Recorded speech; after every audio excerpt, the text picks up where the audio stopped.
আজকে আমার মনটা একেবারে ভালো নাই। তো আমি হচ্ছে ফেসবুকে এরকম আজাইরা ঘুরতেছিলাম। তো ঘুরতে, ঘুরতে আমি এখানে ভিডিও পেয়ে যাবেন দেখতেছি। বঙ্গ ডিজিটাল থেকে। এই যে আমি ওখান থেকেই এর নিয়েছি। ভিডিও আমি পাবেন বঙ্গ মানে ডিজিটাল থেকে। যতই হচ্ছে আমি হাইডিং ওখান থেকে করি, আমি আবার অনেক ক্ষেত্রে ওই আরেকটা আইডি থেকে হচ্ছে যে ব্লকও করে দিছি। মানে রিপোর্ট করে দিছি। বাট তারপরেও এই ভিডিওগুলো খালি আসে।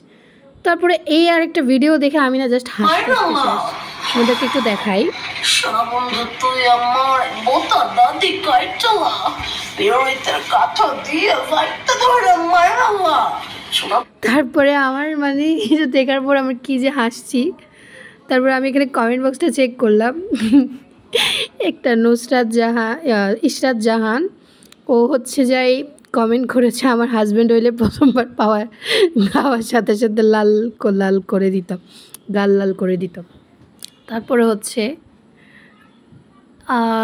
আরেকজন কমেন্ট করেছে, এই ছোট জীবনে হাজব্যান্ড আর ওয়াইফের সাথে বন্ধুত্বপূর্ণ সম্পর্ক আর হাসি ঠাট্টা দিয়ে এরকম থাকলে দুজনের পক্ষে সম্পর্কটাকে ভারী মনে হবে না, বরং সুন্দর হাসি খুশি সংসার হবে। আপনাদের আমার ভীষণ ভালো লাগে আপু। আর হ্যাঁ, এরকম মানুষ সাথে থাকতে পারাটা ভাগ্যের ব্যাপার। আচ্ছা, তারপরে আরেকজন আমার মতো মুনা, উনি বলছে মনটা খারাপ ছিল আপু, এই ভিডিওটা দেখে এত হাসলাম। আরেকজন আখি মনি ব্লগ, আপু কীভাবে এমন আইডিয়াগুলো তোমার মাথায় আসে? মানে আমারও যে কী পরিমাণ হাসি আসছে বলার মতো না। জাস্ট ওর গাওয়ার স্টাইলটা তোমরা একটু দেখো। বন্ধু তুই আমার, শোনা বন্ধু তুই আমার বোতা দাদি কাইটলা বেরোইতের কাঠা দিয়ে ভাইটা ধরে মারালা।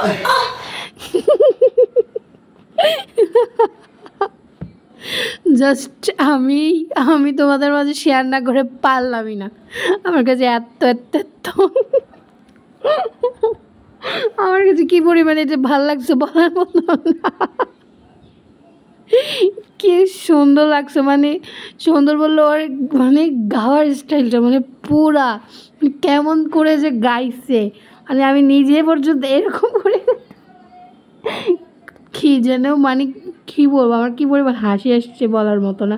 তারপর কমেন্টগুলো দেখে আমি আরও হাসলাম।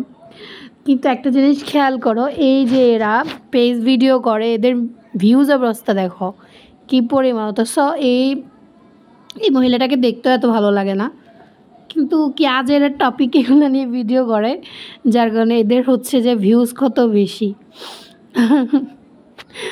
তো আজকের ভিডিওতে এতটুকুই। ভালো থাকো তোমরা সবাই, আল্লাহ হাফেজ।